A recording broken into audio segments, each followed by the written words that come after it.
my name's Cale. I'm one of our senior engineers based out of Cleveland.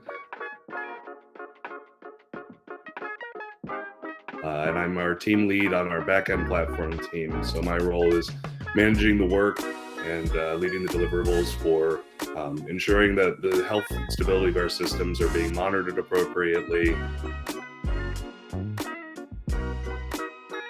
I'm a bit of an odd duck in that I love rehabbing legacy Python backends. So the problem I'm honestly most excited about right now is this Python 2 to Python 3 project that we're working on. We've been working on it about 6 months. We're about ready to go live on it. This was actually my first project in my last company 5 years ago, so it's really exciting to finally be wrapping up on that. And then we get to go into the cool stuff of how do we make our system scale at 2 times the size, 5 times the size, 10 times the size? What do our APIs look like then?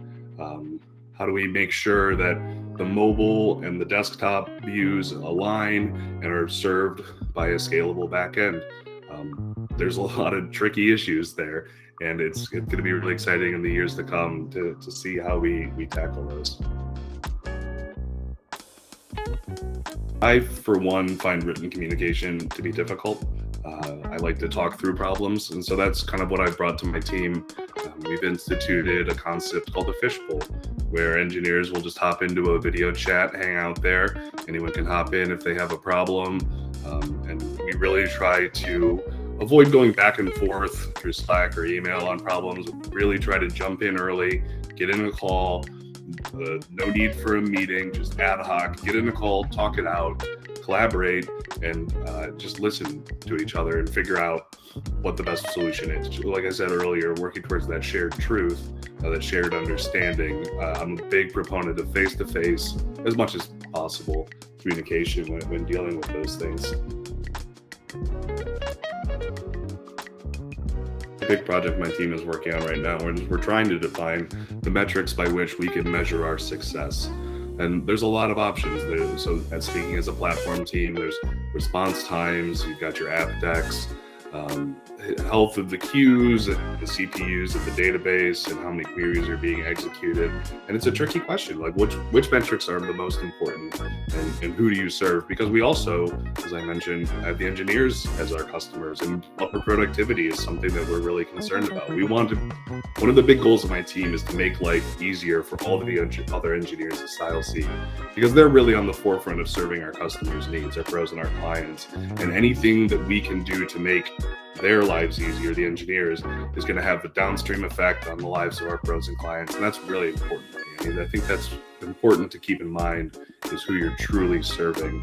So by figuring out what metrics drive their success, drive our success, we figure out what metrics drive our pros' success, our clients' success. So data, it really all comes back down to those numbers and which ones we pick and how we utilize them to make sure that we are validating our success and we're not just driving headlong in the wrong direction.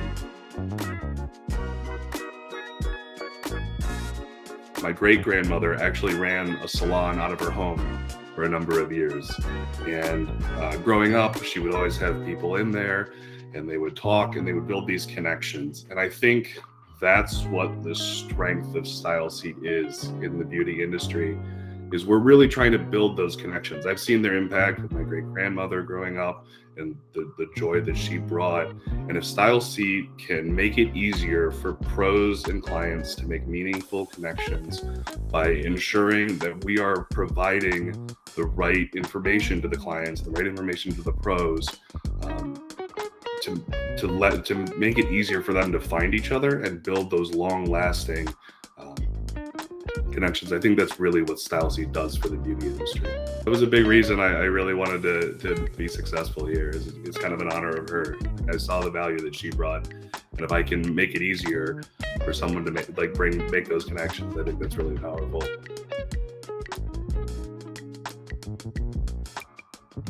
You're going to be part of a group of people that are invested in your success, that are invested in the success of the business, that are invested in the success of their pros and their clients.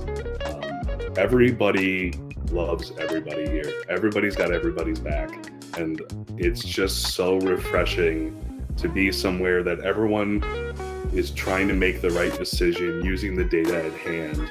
Nobody's trying to dictate what you're going to do. It's on you to figure out what's the best way to ensure your success and the success of your team. And I think that's really special. I really do. StyleSeat has been great to me over this past year. I think it can be great for anyone. If you're willing to give us a shot, we're willing to take a shot on you.